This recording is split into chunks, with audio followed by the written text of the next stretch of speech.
I know this game you're playing. I know it very well, and I play it very well. I'm the only one who's better at it than you are. I'm warning you. I was pretty much down on my luck. I had been around Hollywood for about 7 years, and I couldn't get a job. And I was literally having to sublet my own apartment to a European actor who had come to make some silly movie. And I moved into an extraordinary mansion in Beverly Hills that belonged to the former actress Diana Lynn. Diana called me to say, "You couldn't possibly babysit, house sit for about 6 weeks, could you?" And I said, "Oh, brother, I'll be there tonight with my suitcase." And I was. So I woke up in this mansion in Beverly Hills with all this Porto linen and hanging bed hangings and servants. So I was living in the lap of luxury, and I thought, my God, you know, I don't have a bean. I've got to do something. And I just picked up a yellow legal pad lying in bed, very, very, very depressed, and started writing dialogue from the top of Act 1. I just kept writing, you know. Finally, I managed to get up out of bed and begin to type up the pages, you know. That was just the way it began. Life's a goddamn laugh riot. You remember life. I dedicated The Boys in the Band to 2 of very, very close friends on whom 2 of the characters were based. The character of Harold and the character of Donald, both the best friends of the lead. Are you calling me a screaming queen or a tired fairy? But I think it's my personality just split off into all 9 characters, bits and pieces. And I most heavily represented by the lead character, I suppose. He's a Southerner, I'm a Southerner, both Catholic, you know, like that. It's been written that I got the title from the Judy Garland, James Mason version of A Star is Born, because there was a scene in that film where he gives her a pep talk, and he says, "Forget the camera, you're singing for yourself and for the boys in the band." I suppose that could have seeped in, but if it did, I'm not aware of it. I remember the moment very clearly when the title came to me.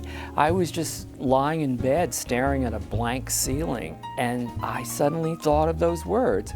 It was a common phrase in those days, but you know, the end of the era of the big bands. Let's all here have a round of applause for the boys in the band. That came to mind. It was that, nothing else. People really thought I was losing my mind when they asked what I was doing, and I would tell them, particularly Dominic Dunn. It's my memory. We met through Natalie Wood, and Natalie Wood was a great friend of my wife's, and Mark worked for her and was, I think, the closest friend that Natalie ever had. I remember going to a party that he and his wife had at a beach house that they had rented that summer. And Nick came over to me and said, "Let's go for a walk, I want to talk to you." And we got out on the beach, and he said, "I'm worried about you. What is going on with you?" And I said, "Well, I'm writing this play. It's going to be fine. I'm writing this play." And he said, "What's it about?"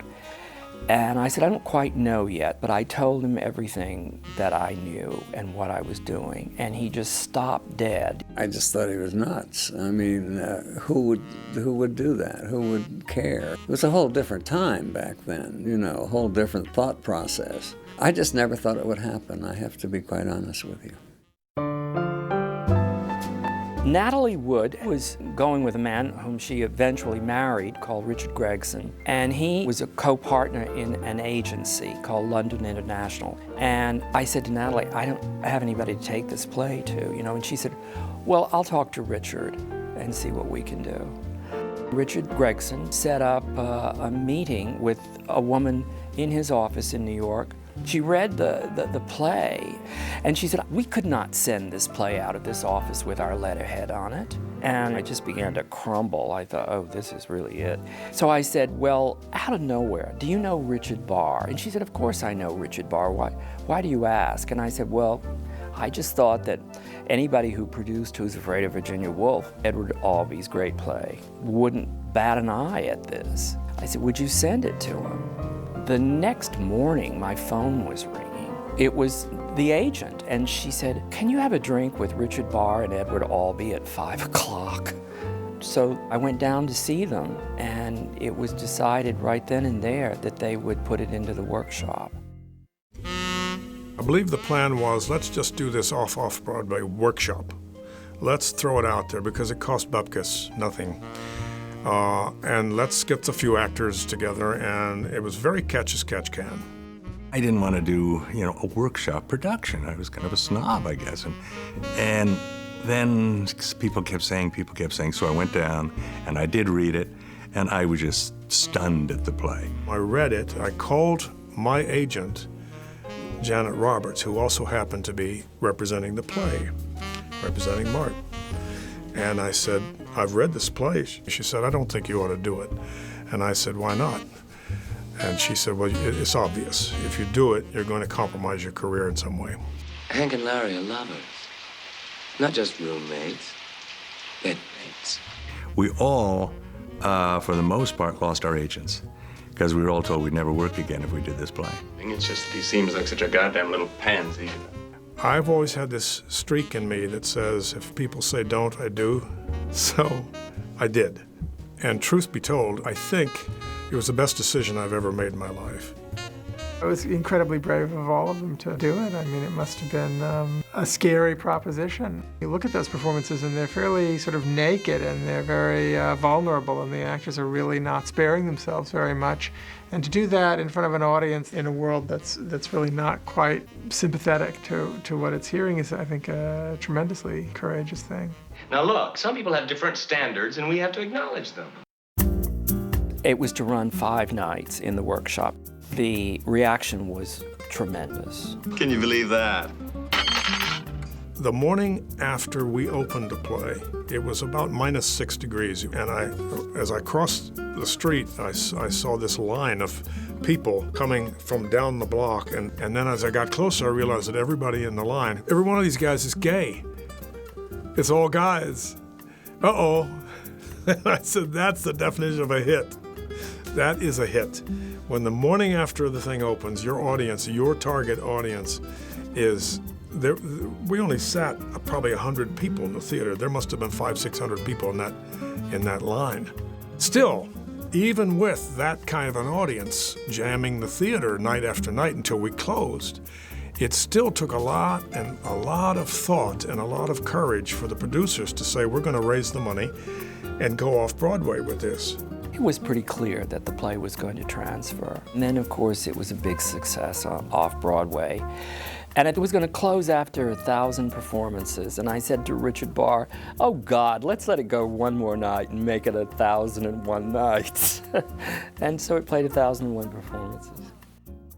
What do you teach? Math. Math? Yeah, math. Well, kind of makes you want to rush out and buy a slide rule, doesn't it? I think a lot of people thought they were coming to see, a dirty play. Well, there's nothing dirty about that play in any way whatsoever. It's a psychological thriller in many ways. I'm sorry, I can't think. You can think. What you can't do is leave. He doesn't tell you everything about any character, and I think that's where Mart is an incredible writer. He doesn't tell the audience what to think. He gives them the opportunity to think. Well, now, who's going to play with Alan and me? This was a very bona fide smash hit. And it was reviewed with all of the right reviews that you can imagine for the cast and for the playwright. How'd you like to kiss my ass? That's got 2 or more S's in it. How'd you like to blow me? Cliff Gorman, who played Emery, and myself, we lived about a half a block away from each other. And we would have a hard time going home after the show because people would try to follow us, and some people would follow him wanting an autograph, others would try to follow me to throw pebbles at me. Hank? Yes, Alan, Larry is my lover. But you're married. It became the place to go. And there were 5 or 6 seats in the center section in that small theater where all of the celebs were seated. So I happened to be a carpenter, so I brought my drill, and I drilled a hole in the set right at eye level so that we could peek out and see those center seats. One night it was Jackie Kennedy, another night it was Groucho Marx. I'm not ready for my close-up, Mr. DeMille. There was one night that Marlene Dietrich was coming with Alexander Cohen, and at the same night, Carol Channing was going to be in the audience. One night I looked out and I saw my parents sitting in those two seats. And my parents, I knew, were not ready for this experience, and I thought I'd be lucky if they last till the act break. I happened to look out just as Emery on stage had just gone on and he said, Who do you have to fuck to get a drink around here? and my mother went to my father, and he goes like that. And I thought, I'm in. I'm home free. This is fabulous. They got it. It was a huge hit in London and in various other places. I mean, you know, it got translated. It was done all over the world. It's in some ways the first gay play intended by its author and by its producers from the word go to be a mainstream commercial hit. It was greeted with real respect and seriousness and rather ecstatic reviews by the mainstream media. They sort of got what was going on. But it certainly started a new era in American drama and was an immensely significant contribution in American literature. In that it's so unapologetically gay. It's not always like it happens in plays. Not all faggots bump themselves off at the end of the story. And then as the gay liberation movement took hold, there was a backlash to the play. It was perceived to have a lot of negative images. Come to think of it, you're the type that gives faggots a bad name. So it went out of favor. It went through a bad patch. And then it was revived in New York in 1996. And Ben Brantley of the New York Times, I think, started his review with, apparently, it's okay to like the boys in the band again.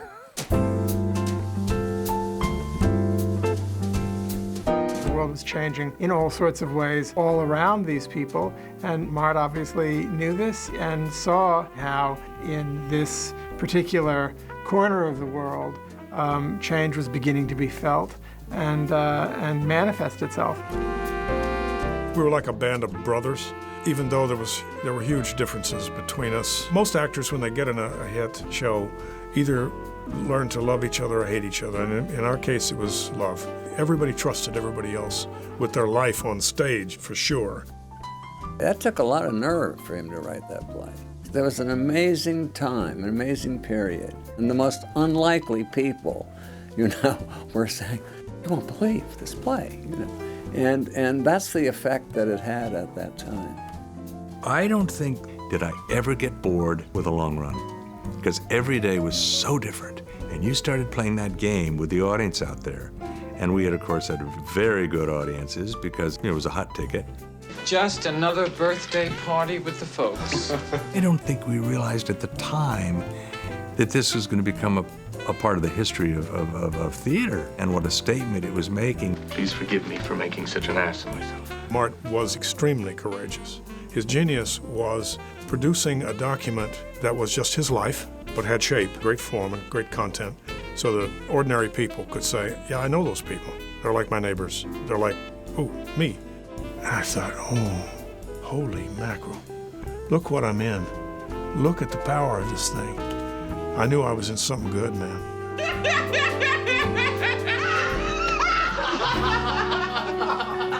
Thanks for the laughs.